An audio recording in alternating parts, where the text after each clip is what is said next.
सपा के राष्ट्रीय अध्यक्ष अखिलेश यादव ने मतदाता सूची के विशेष गहन पुनरीक्षण (एसआईआर) को मुद्दों से ध्यान भटकाने की भाजपा की साजिश करार दिया है।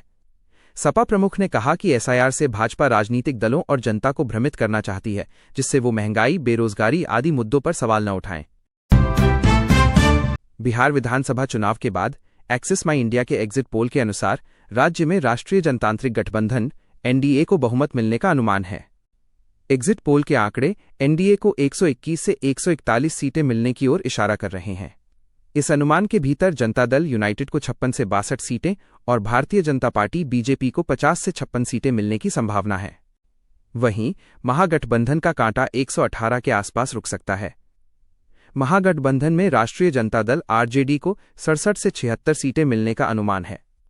इन नतीजों से ये संकेत मिलता है कि बिहार में एक बार फिर एनडीए की सरकार बन सकती है।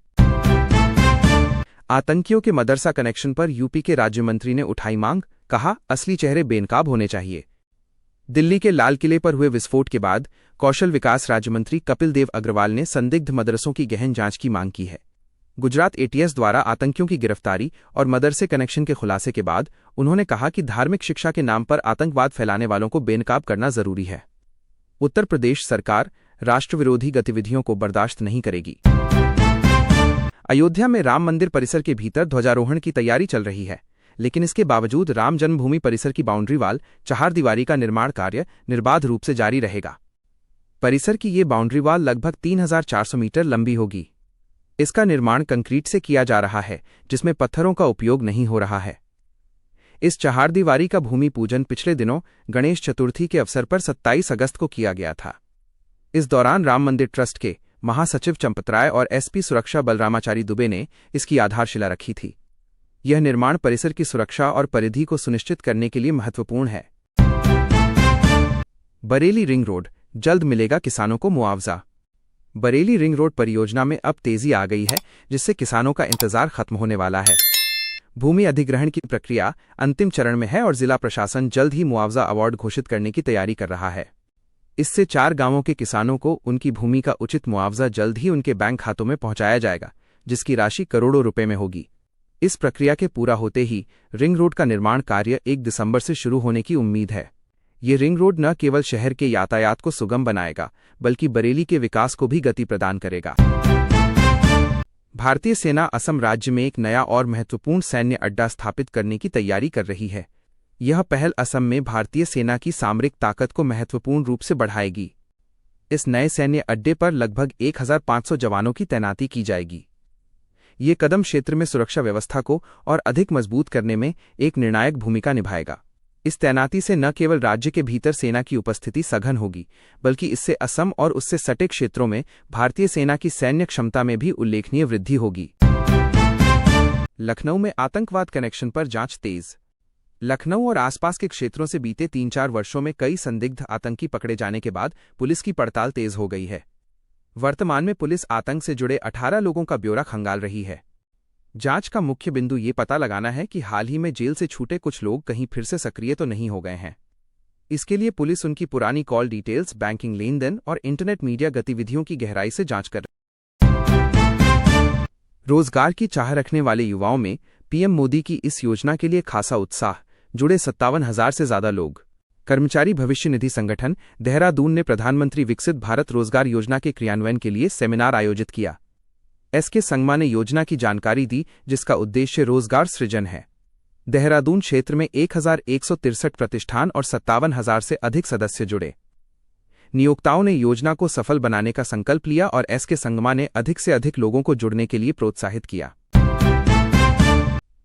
पूर्व राष्ट्रपति डोनाल्ड ट्रंप ने H-1B वीजा नीति पर अपना रुख नरम करते हुए कहा है कि अमेरिका को दुनिया भर से प्रतिभाओं, टैलेंट को आकर्षित करना होगा, क्योंकि देश में कुछ विशेष प्रतिभाओं की कमी है।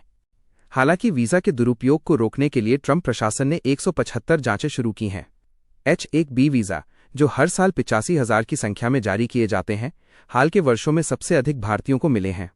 जारी किए गए वीजा में से 71% से अधिक भारतीयों को प्राप्त हुए हैं। ट्रंप के इस बयान से उच्च कौशल वाले विदेशी कर्मचारियों के अमेरिका आने की संभावनाओं में बदलाव के संकेत मिलते हैं। बेंगलुरु के जलाहल्ली क्रॉस का एक हैरान करने वाला वीडियो सोशल मीडिया पर वायरल हो रहा है। इस वीडियो में एक युवक मेट्रो पिलर के अंदर आराम करता हुआ कैद हुआ है। लोगों ने आश्चर्य व्यक्त किया है कि वो इतनी छोटी और प्रतिबंधित जगह तक कैसे पहुंचा। इस अजीब घटना ने मेट्रो सुरक्षा पर गंभीर सवाल उठाए हैं। इसके साथ ही ये वीडियो शहर में बेघर लोगों की समस्या और उनके लिए आश्रय की कमी जैसे सामाजिक मुद्दों को भी उजागर करता है। अभिनेता धर्मेंद्र, जो 89 वर्ष की आयु में भी फिल्मी सितारों के बीच खासे लोकप्रिय हैं, उन्होंने कथित तौर पर एक बार अभिनेता गोविंदा को जोरदार थप्पड़ मारा था। ये घटना उनकी पत्नी हेमा मालिनी की खातिर हुई थी। हालांकि ये एक अपुष्ट दावा है, लेकिन इसकी वजह अक्सर चर्चा में रहती है। रिपोर्टों के अनुसार ये घटना एक फिल्म सेट पर हुई थी। उस समय गोविंदा ने हेमा मालिनी के सामने कुछ ऐसा कर दिया था जिसे धर्मेंद्र ने अपनी पत्नी के प्रति अनादर माना। इसी बात पर नाराज होकर धर्मेंद्र ने गोविंदा को कथित तौर पर थप्पड़ जड़ दिया था। यह घटना बॉलीवुड की पुरानी कहानियों में से एक है जो धर्मेंद्र के अपने परिवार के प्रति सुरक्षात्मक रवैये को दर्शाती है। चीन ने अमेरिका के H-1B वीज़ा की तर्ज पर दुनिया भर से प्रतिभाशाली लोगों को आकर्षित करने के लिए K-वीज़ा प्रोग्राम लॉन्च किया है। इस वीज़ा का मुख्य उद्देश्य वैश्विक टैलेंट को चीन के रिसर्च और इंजीनियरिंग प्रोजेक्ट्स में लाना है। चीन की सबसे बड़ी टेक्नोलॉजी कंपनियां जैसे टेंसेंट, अलीबाबा और हुआवे पहले से ही भारतीय प्रोफेशनल्स को हायर कर रही हैं। K-वीज़ा से भारतीय प्रोफेशनल्स को रिसर्च और इंजीनियरिंग प्रोजेक्ट्स में सीधे काम करने का मौका मिलेगा, जिससे चीन में काम करने वाले भारतीयों की संख्या बढ़ सकती है। ये पहल उन भारतीयों के लिए एक नया रास्ता खोल सकती है जो पश्चिमी देशों के वीज़ा नियमों की सख्ती से निराश हैं। दिल्ली ब्लास्ट के तार आतंकी संगठन जैश-ए-मोहम्मद से जुड़ रहे हैं। इस मामले में लखनऊ की डॉक्टर शाहीन सईद को विस्फोट से पहले गिरफ्तार किया गया, जिसके बाद जैश की महिला विंग का खुलासा हुआ। इस विंग का नाम जमात-उन-मोमिनात है, जिसकी कमान शाहीन के पास थी। सबसे चौंकाने वाली बात यह है कि पुलवामा हमले के मास्टरमाइंड की पत्नी अफीरा बीबी भी इस विंग में शामिल हुई थी। पुलिस अब इन महिला संदिग्धों के नेटवर्क की गहनता से दिल्ली ब्लास्ट मामले में एक नया मोड़ सामने आया है। ब्लास्ट में इस्तेमाल की गई i20 कार को खरीदने के लिए 3 संदिग्ध पहुंचे थे। इन लोगों ने गाड़ी खरीदने के दौरान जो कागजात जमा किए थे, उनका पता पुलवामा का था। पुलिस अब इन जमा किए गए कागजातों के आधार पर इन तीनों संदिग्धों की गहनता से तलाश कर रही है और मामले की गंभीरता से जांच में जुटी है। ये जानकारी मामले को और भी संवेदनशील बना रही है।